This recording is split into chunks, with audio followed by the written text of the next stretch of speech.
दोस्तों, बहुत समय पहले एक छोटे से गांव में एक परिश्रमी युवक रहता था।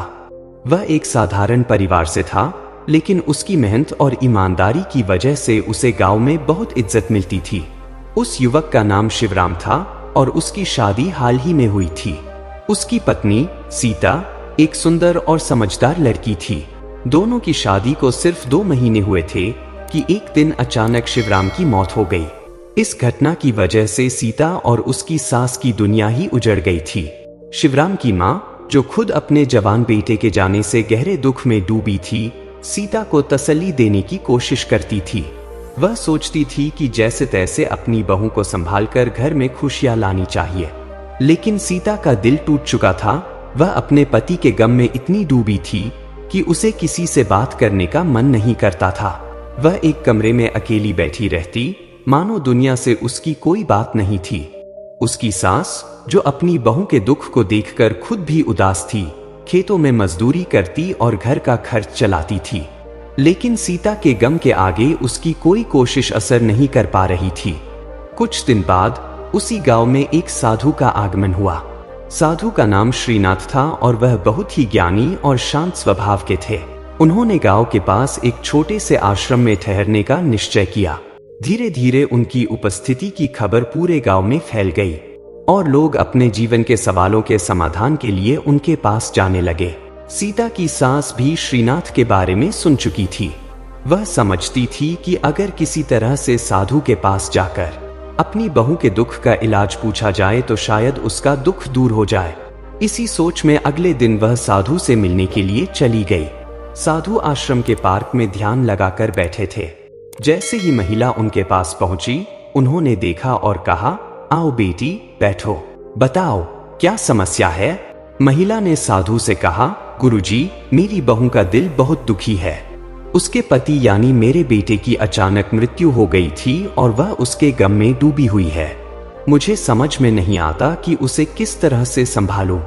साधु ने उसे ध्यानपूर्वक सुना और फिर कहा, मैं तुम्हारी बहू के दुख का समाधान कर दूंगा, लेकिन तुम्हें मेरे बताए रास्ते पर चलना होगा। महिला ने हाथ जोड़कर कहा, गुरुजी, जैसा आप कहेंगे वैसा ही करूंगी। मेरी उम्र तो जैसे तैसे कट जाएगी, लेकिन मेरी बहू का जीवन अभी शुरू हुआ है। मैं चाहती हूं कि वह फिर से खुश हो जाए।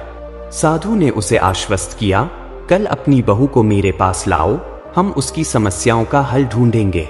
महिला ने कहा, गुरुजी, वह घर से बाहर नहीं निकलती। साधु मुस्कुराए और कहा, कोई बात नहीं, मैं खुद तुम्हारे घर आऊंगा। अगले दिन साधु सुबह होते ही गांव में भिक्षा मांगने के लिए निकले। जैसे ही साधु गांव के बीच में एक गली के मोड़ पर पहुंचे तो उनकी मुलाकात उसी महिला से हुई, जिसने साधु को अपनी बहू के बारे में बताया था। महिला ने साधु को देखकर प्रणाम किया और साधु ने भी उस महिला को देखकर प्रणाम किया। फिर महिला ने सिर झुकते हुए साधु को कहा, गुरुजी, आप बिल्कुल सही समय पर आए हैं। चलिए मैं आपको अपना घर दिखा देती हूँ। साधु ने सहमति जताई और महिला के साथ उसके घर की तरफ चल दिए। जैसे ही महिला साधु को लेकर अपने घर के सामने पहुंची तो उसने साधु से कहा, गुरुजी, ये है मेरा घर। अब आप मेरी बहू के दुखों का अंत कर दीजिए।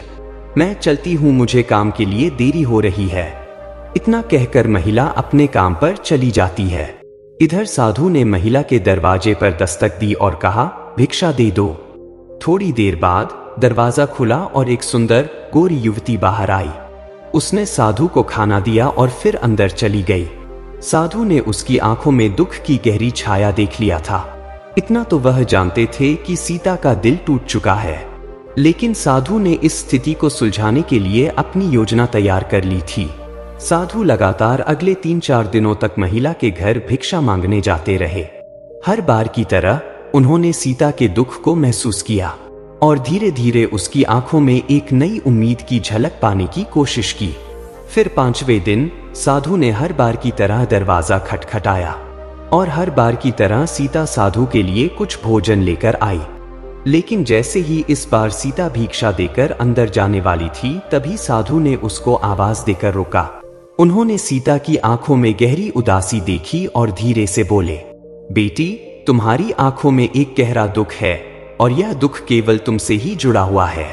यह जीवन रुकने के लिए नहीं है, बल्कि तुम्हें आगे बढ़ने के लिए और अपनी आत्मा की शांति को महसूस करने के लिए है।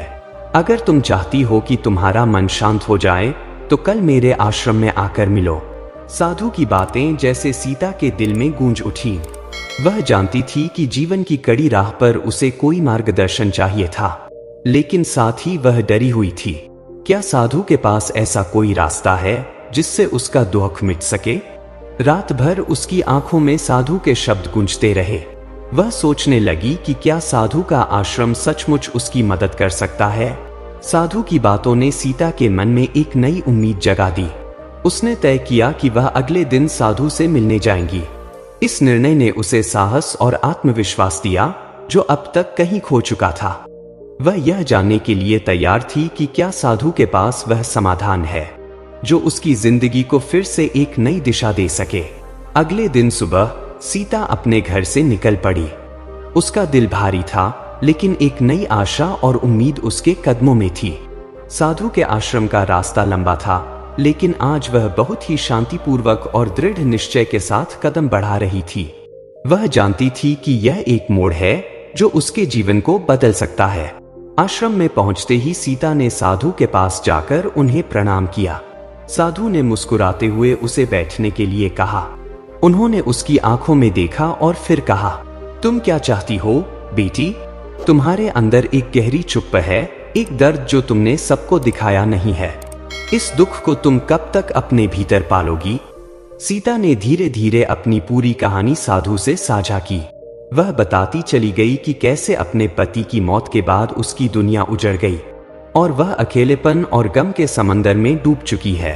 साधु ने बड़े ध्यान से उसकी बातें सुनी।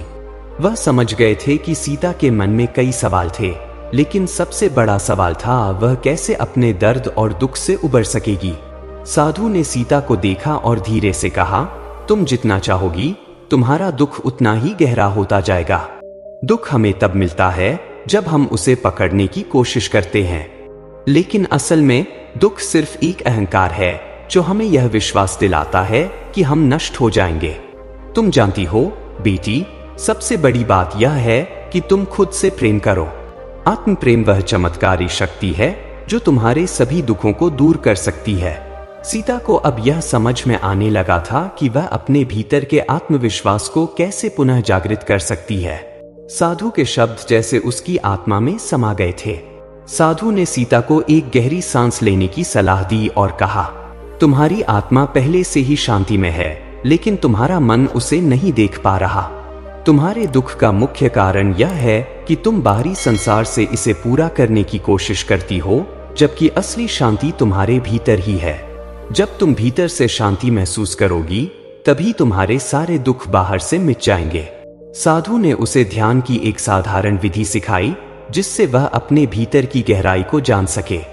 उन्होंने कहा, ध्यान से तुम्हें खुद से प्यार करने का अनुभव होगा। जब तुम अपने भीतर की आवाज को सुनोगी तो समझ पाओगी कि तुम्हारा दुख केवल तुम्हारे मन की रचना है, और जब तुम उसे छोड़ दोगी तो वह स्वयं समाप्त हो जाएगा। सीता ने साधु की बातों को गंभीरता से सुना। साथ ही सीता ने यह समझ लिया कि अब उसे अपनी जिंदगी के नए रास्ते पर चलने का समय आ चुका था। वह अपनी भावनाओं को समझने और उन्हें नियंत्रित करने का प्रयास करने लगी। इस प्रक्रिया में उसे समझ में आया कि दुख से मुक्त होने के लिए उसे खुद को स्वीकार करना होगा और फिर आत्म प्रेम से अपनी आत्मा की शांति को पुनः प्राप्त करना होगा। सीता की जिंदगी में अब एक नया मोड़ आ चुका था। वह धीरे धीरे अपने दुखों से बाहर निकलने लगी और साधु के द्वारा सिखाए गए मार्ग पर चलने लगी। उसने अपने भीतर की ताकत को पहचाना और आत्म प्रेम से अपने जीवन को एक नई दिशा दी। वह जान चुकी थी कि दुख एक स्थायी स्थिति नहीं है, बल्कि यह जीवन के एक छोटे से हिस्से की तरह है जो समय के साथ मिट सकता है। कुछ महीनों बाद सीता ने अपनी सास से भी यह बातें साझा की। उसकी सास ने भी साधु के मार्गदर्शन को अपनाया और दोनों ने मिलकर जीवन को एक नई दिशा दी। दोस्तों, इस तरह सीता ने अपने जीवन के सबसे कठिन समय से बाहर निकलते हुए आत्मज्ञान और शांति को पाया। यह कहानी हमें यह सिखाती है कि किसी भी कठिनाई और दुख से उबरने का सबसे अच्छा तरीका है खुद से प्यार करना, आत्मविश्वास बढ़ाना और जीवन के गहरे सत्य को समझना। दुख हमेशा हमारे साथ नहीं रहता, यदि हम उसे सही नजरिए से देखें और अपने भीतर की शक्ति को पहचानें। दोस्तों, अगर आपको यह कहानी पसंद आई हो तो कृपया इसे लाइक और कमेंट करें। अपने दोस्तों के साथ शेयर करें ताकि और भी लोग इससे प्रेरित हो सकें। और हाँ, अगर आपने अभी तक हमारे YouTube चैनल कहानी वाले बाबा को सब्सक्राइब नहीं किया है तो अभी सब्सक्राइब करें ताकि हर रोज आप ऐसी और भी प्रेरणादायक कहानियां सुन सकें। धन्यवाद।